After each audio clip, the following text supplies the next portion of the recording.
The Zoom TV 24 kanda aho hatukura handitse subscribe kugira ngo uzajye ubona n'izindi video utasanga handi. The Zoom TV 24. Amakuru y'ingenzi ari kuvugwa kuri uyu munsi tuyahere hano mu Rwanda ahari hasojwe icyumweru cy'icyunamo cyo kwibuka ku nshuro ya 32 abazize jenoside yakorewe abatutsi mu Rwanda mu 1994. Ni icyumweru cyaranzwe n'ibikorwa bitandukanye byo kunamira bishwe no kubasubiza agaciro. By'umwihariko bw'iki cyumweru cyatangizwaga ku wa 7 Mata 2026, Perezida wa Repubulika Paul Kagame yongeye gushimangira ko nta jenoside izongera kuba mu Rwanda ndetse ko u Rwanda rutazongera gupfa ukundi nk'uko byarugendekeye ku buyobozi bubi bwariho mu gihe cya jenoside yakorewe abatutsi. Hirya no hino mu turere tugize u Rwanda, icyo cyumweru cy'icyunamo cyaranzwe no gushyingura mu cyubahiro imibiri y'abishwe muri jenoside yagiye iboneka hirya no hino, cyane cyane hakorerwa ibikorwa by'iterambere ry'abaturage. Abaturage bahawe ubutumwa bw'uko bagomba gutanga amakuru y'ahakiri imibiri y'abatutsi bishwe itari yashyingurwa mu cyubahiro. Ni icyumweru kandi cyaranzwe n'ibiganiro byinshi byibanze ku kugaragaza amateka yagejeje kuri jenoside yakorewe abatutsi, gusaba abaturage kwita ku rubyiruko dore ko rwavutse nyuma ya jenoside yakorewe abatutsi rugeze 70% by'abanyarwanda bose, kugira ngo rusobanukirwe neza amateka ya jenoside bityo babashe kurwanya ikintu icyo ari cyo cyose cyaganisha kuri jenoside ukundi. Gusoza icyumweru cy'icyunamo byabereye ku Irebero ahabera ibikorwa byo kwibuka abanyepolitiki bishwe muri jenoside yakorewe abatutsi. Ni mu gihe ibikorwa byo kwibuka ku nshuro ya 32 jenoside yakorewe abatutsi byo bizakomeza bikazamara iminsi 100. Hanze y'u Rwanda, inkuru ikomeje kugarukwaho ni urugendo rw'umushumba wa Kiliziya Gatolika ku isi Papa Leo. Uruzinduko yatangiriye muri Algeria kuri uyu wa mbere rukazamara iminsi 11. Niwe mupapa wa mbere mu mateka y'isi usuye iki gihugu cya Algeria cyiganjemo abayisilamu. Umwe mu bayobozi bakomeye Vatikani yatangaje ko urugendo rwa Papa muri Afurika rugamije gufasha isi kongera gutekereza kuri Afurika. Papa ngozaniye Afurika ubutumwa bwibanda ku mahoro, abimukira n'ibiganiro hagati y'amadini. Ni uruzinduko rwa kabiri rukomeye Papa Leo yagiriye mu mahanga kuva yatorerwa uyu mwanya mu kwezi kwa 5 k'umwaka ushize. Abakristo Gatolika barenga 1/5 cy'abatuye isi bari ku mugabane wa Afurika, aho bangana na miliyoni 288 nk'uko imibare yo muri 2024 ibigaragaza. Ibi bigaragaza ko Afurika ari kamwe mu duce Kiliziya Gatolika iri gukuriramo cyane. Vatikani itangaza ko mu bushakashatsi bwayo yasanze hari izamuka rikomeye ku mugabane wa Afurika ry'umubare w'abagatolika babatijwe. Mu minsi 11 azamara ku mugabane wa Afurika, Papa azagera mu mijyi 11 mu bihugu 4 ari byo Algeria, Cameroon, Angola na Guinea Equatoriale. Muri rusange Papa Leo wa 16 azagenda ibirometero 18,000.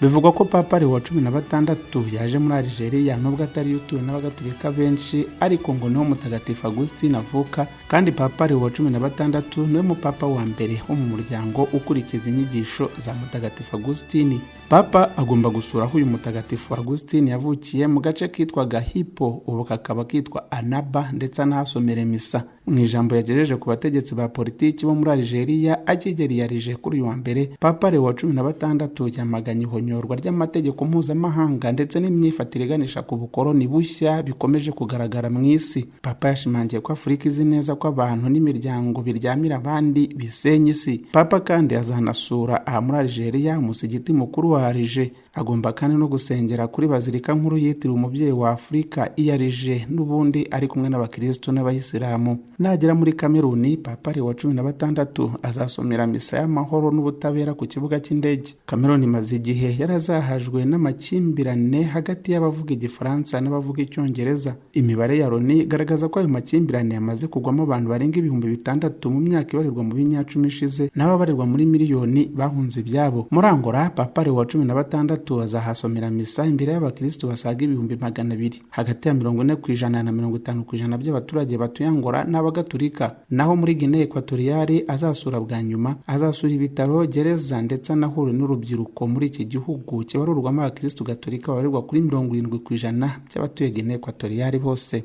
nubwo ari ubwa mbere Papa Leo wa 16 asuye umugabane wa Afurika kuva yatorerwa kuba umushumba wa Kiliziya Gatolika ku isi, gusa ubwa mbere ageze kuri uyu mugabane kuko akiri karidinali yasuye ibihugu birimo Kenya na Tanzania. Mu ruzinduko arimo ku mugabane wa Afurika azarusoza havugiye disikuru 25 kwibanda ku mugabane wa Afurika, gutya ngo bizazamura uruhare rw'uyu mugabane mu buzima rusange bwa Kigatolika, umugabane Papa Leo afata nk'ahantu ho kwemera, kwigira n'iterambere ry'ejo hazaza. Mu yandi makuru akomeje kugarukwaho kuva ejo ni isibwa ry'ifoto ya perezida wa Leta Zunze Ubumwe za Amerika Donald Trump. Ifoto yigaragazaga ameze nka Yezu. Ni ifoto yari koroje kuri uyu wa mbere ku mbuga nkoranyambaga ubwo yayishyiraga ku rubuga rwe bwite nkoranyambaga rwitwa Truth Social. Iyo foto yakozwe hifashishijwe ubwenge buhangano AI, igaragaza perezida Trump ameze nka Yezu mu myambaro no mu isura, yarambitse ikiganza ku murwayi mu bitaro. Gusa nyuma yo kunengwa n'abantu benshi bakanavuga ko ari ukurengera no kurenga umurongo utukura, iyi foto yarayesibwe aho yari yashyizwe. Ni ifoto yaje yongera kuguterana amagambo hagati ya perezida Trump na Papa Leo, amagambo yasembuwe mbere na mbere na perezida Trump wanenze cyane Papa Leo kubera uko abona intambara Leta Zunze Ubumwe za Amerika zirimo muri Iran. Papa yasubije ko adatinya ubutegetsi bwa Trump kandi ko atazareka kuvuga ukuri n'ibitekerezo bihamagarira abantu kwimakaza amahoro mu isi. Trump ku mugoroba w'ejo kuwa mbere nta mbabazi yigeze asaba kubera amagambo yatangaje kuri Papa Leo yafashwe na benshi nko kumwubahuka. Trump yavuze ko ibyo Papa yavuze atari byo, yongeraho ati Papa Leo ntashyigikiye na busa ibyo turi gukora muri Iran kandi tutagomba kugira Iran ifite intwaro za nucleaire. Papa Leo ntazishimira umusaruro wa nyuma. Ntitwavuga amakuru akomeje kuvugwa mu isi kandi turetse umwuka mubi hagati ya Iran ndetse na Leta Zunze Ubumwe za Amerika zifatanyije na Israel. Ikigezweho ubu ni icyemezo perezida Trump yafashe ejo cyo gufunga umuhoro wa Hormuz usanzwe unyuzwamo 20% by'ibikomoka kuri peteroli na gazi bijyanwa ku isi yose. Iki cyemezo cyatangiye gukurikizwa ku mugoroba wo kuri uyu wa mbere, aho perezida Trump yavuze ko umuntu wese uzahirahira kutacyubahiriza azakurwa ku isi. Nyamara niyo yavuze ko itazigera imanika amaboko kubera ibikangisho. Ku rundi ruhande, imibare yaraye itangajwe igaragaza ko mu kwezi gushize aribwo Iran yacuruje utugunguru twinshi twa peteroli kurusha ibindi bihe byose. Iran muri uko kwezi kwa gatatu ngo yacuruje utugunguru twa peteroli tubarirwa muri miliyoni 60, nyamara imaze ibyumweru 6 mu ntambara yashojweho na Leta Zunze Ubumwe za Amerika zifatanyije na Israel. Dusoreza aya makuru avunaguye yavugwa hirya no hino ku isi mu yavugwa mu mikino. Inkuru ikomeye ikomeje kugarukwaho n'itangazamakuru mpuzamahanga nigaruka ku kuba ikipe ya Arsenal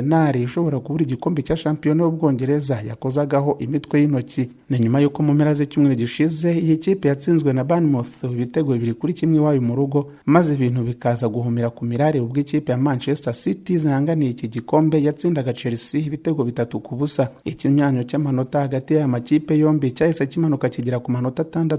Impungenge za benshi kuba Arsenal ishobora gutakaza amahirwe yo kwegukana igikombe cya shampiyona iheruka mu myaka 22 ishize zishingiye ku kuba ikipe ya Manchester City ifite umukino w'ikirarane izakina tariki 22 z'uku kwezi nyuma yo guhura na Arsenal ku cyumweru. Iyi mikino yombi uko ari ibiri, Manchester City iramutse yitsinze yahita inganya amanota 70 na Arsenal, ariko ikayambura umwanya wa mbere. Arsenal iramutse idatwaye igikombe cya shampiyona cy'uyu mwaka yabikoze amateka yo kubura iki gikombe, nyamara yararushaga ikipe ikurikiye amanota 9 yose ya buri mikino 7 ngo shampiyona irangire. Bibaye ngo byaba ari ubwa mbere bibayeho. Arsenal isigaje imikino 6 mu gihe Manchester City zihanganiye igikombe isigaje imikino. Gusa urubuga rukoresha imibare rwitwa Opta ruracyaha Arsenal amahirwe angana na 93% yo gutwara igikombe cya shampiyona cy'uyu mwaka. Indi nkuru kuvugwa ni yuko ishyirahamwe ry'umupira w'amaguru ku isi FIFA kuwa 4 w'icyumweru gishize ryatangaje abasifuzi 170 bazasifura igikombe cy'isi cyo muri uyu mwaka kizabera muri Leta Zunze Ubumwe za Amerika, Canada na Mexique.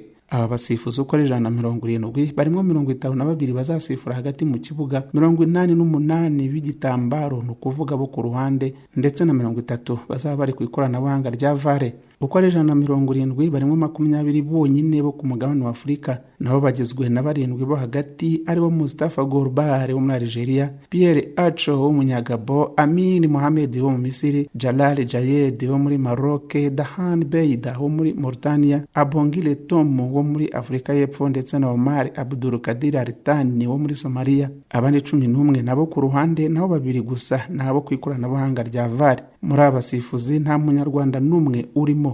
Ikindi ni uko umunyekongo Kinshasa Jean-Jacques Ndalangambo wasifuye umukino wa nyuma w'igikombe cya Afurika uherutse guhuza Maroc na Senegal nawe atigeze atoranywa na FIFA ngo azasifure iki gikombe cy'isi gitegerejwe mu mpeshyi y'uyu mwaka kubera hanini ngo amakosa yakoze kuri iyo finali igikombe cya Afurika. Murabyibuka mwese ko ari finali yaranzwe n'imvururu zikomeye ndetse zakurikiwe n'imanza zidashira, imanza n'ubu zigeze mu rukiko nkemurampaka rwa siporo ku isi ruzwi nka TAS. Ikindi cyagaragaye muri abasifuzi FIFA yatoranyije ni ukugarukamo kw'Abongereza Anthony Taylor w'imyaka 47 y'amavuko na Michael Oliver w'imyaka 41 y'amavuko. Aba bombi basifuye igikombe cy'isi giheruka kubera muri Qatar mu myaka 4 ishize. Abasifuzi bose batoranyijwe bazatangira mu kwezi gutaha kwa gatanu amahugurwa y'iminsi 10 yo kubakarishya. Bwa mbere kandi muri iki gikombe cy'isi abasifuzi bazaba bambaye kamera ku myambaro yabo. Impamvu y'ibi tuzayigarukaho mu makuru yacu ataha. Dusoza amakuru ya siporo tubabwira ko imikino yo kwishyura kimwe cya kane cya UEFA Champions League ikomeza kuri uyu wa kabiri saa 3 z'ijoro. Hategerejwe umukino wa Liverpool yakira Paris Saint-Germain. Liverpool umukino ubanza ikaba yaratsindiwe mu Bufaransa ibitego 2-0.